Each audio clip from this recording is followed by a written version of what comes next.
یاره شاباش شریف وروکې موږ هم د دنیا ډېر غټ بې غیرته خلک یو ښه اول مو نران په جیلونو کې واچول بیا هم در مو راغونکو په جیل کې مو واچولو اوس مو د خیره سره زنانو ته ولاس واچولو د بې غیرتوب را باندې ختمه شوله شاباش شریف وروکې مریم نوازي په شونډو باندې وازي د پلار ته دې په خوله باندې لاس کېږده په خوله ورته لاس کېږده چې دا غلطې خبرې مه کوه موږ کې غیرت کلو چې اوس به د خیر سره موږ د غیرت خبرې کوو موږ خو له ازله بې غیرته یو داسې چل دی که نه چې ورته په دې اخر عمر کې دې د غیرت خبرې مه کوه ټول عمر دې په بې غیرتوب تېر کړی دی او په پرتوب کې دې وخت تېر کړی دی ورته ډېرې خبرې مه کوه ګینې بیا مرته د پلار ګوروالې مریم نوازي په شونډو باندې وازي پلاره کېنه په قلاره دا زوبلن تندی دې ورک شه د غیرت خبرې مه کوه که نه مه کوه د غیرت خبرې ګینې څوک به دې ډیته کي تم د غیرت خبرې کوې تا سره د غیرت خبرې خوند نه کوي و پلاره کېنه په قلاره یا مهرنګ بلوچ خورې دا راته ووایې که نه چې تاسو هغه زموږ 400 پوځیان کونج ته کړي دي دغه راته وښیه نو په قلارې خپل کور ته لاړ شه موږ درته هېڅ هم نه وي وښیه د مهرنګ بلوچي یاره مریم نوازي د سړو په منځ کې ولاړئ او داسې د کوکرۍ په شانتې غاپې داسې چل دی که نه چې د میدان په جنګ کې خو چا خبره خلک تاسو نه بې پرتوګونه وباسي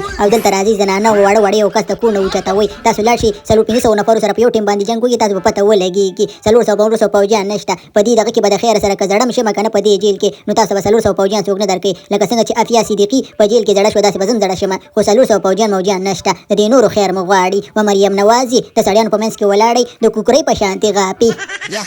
یا خلکو ما خو د جیل نه وباسي که نه ظالمانو مریم نوازي په شونډو باندې وازي شاباش شریفه او نواز شریفه تاسو ته وایم اخر به سبا نه بل څلور هم مړه شئ بیا به ارمان کوي چې موږ عمران خان په جیل کې اچولو یا ظالمانو یا پنجابیانو یا پاکستانیانو یا بې غیرته مخلوقه ما د دې جیل نه وباسئ دا کسې وسې خوند وکړو خانه عمران خانه خبره داسې ده که نه چې په موږ ټولو باندې ګرانه خو څوک موږ د غیرته یو موږ د چا خبره نه شو کولی چې تا د جیل نه وباسو او په دې جیل کې به هم ځان ته یو بله دنیا جوړو زنانه هم راوړو او نران هم راوړو نو په جیلونو کې به ځان ته یو بله دنیا جوړو بهر دنیا کې ګراني ډېره زیاته ده ټماټر هم په 300 روپۍ کیلو دي یاره شاباش شریف وروکې د ټماټرو ریټ خو دې ورته ویلې هغه د دالو ریټ هم ورته و چې دال په 100 روپۍ کیلو دي عمران خان صاحب په 100 روپۍ یو دال کیلو دي اخیستی شي او که نه سي اخیستلی بهر څه کې خو په دې جیل کې کښېنه که نه ظالمه ده خو دې رښتیا وي عمران خان صاحب تا موږ دغه ورلډ کپ ګټلی و هغه د کرکټ ورلډ کپ هغه کرکټ ټیم دې په شا طرف ته ګیر لګولی دی شا طرف ته روان دی بهر مزه حالات خراب دي حالات خراب دي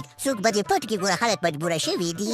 خدای مو په خېډو کې چینجي وکړه په خېډو کې مو چینجي وشه په سوټونو مو غټې دانې راوخېږه تاسو لکه چې د دې پاکستان راجوال خانه جوړه کړې ده هر څه مو غرق کړي دي د جین تر سره ننوته مچر څه چا خبره په شا طرف ته ګیر لګولی دی و اسیف منیره په بلوچانو کې راګیره دا هر څه د خواهشتي وطن سره تاسې کړي دي عمران خان صاحب وایي د خدای په قهر شي اخته شي که نه هغه نو زموږ خو د خدای په قهر اخته کېږي چې زنانو هم د خیره سره جیل ته راننه باسلي او ملک هم په قرضونو کې ډوب دی او دال کیلو هم په 100 روپۍ شوله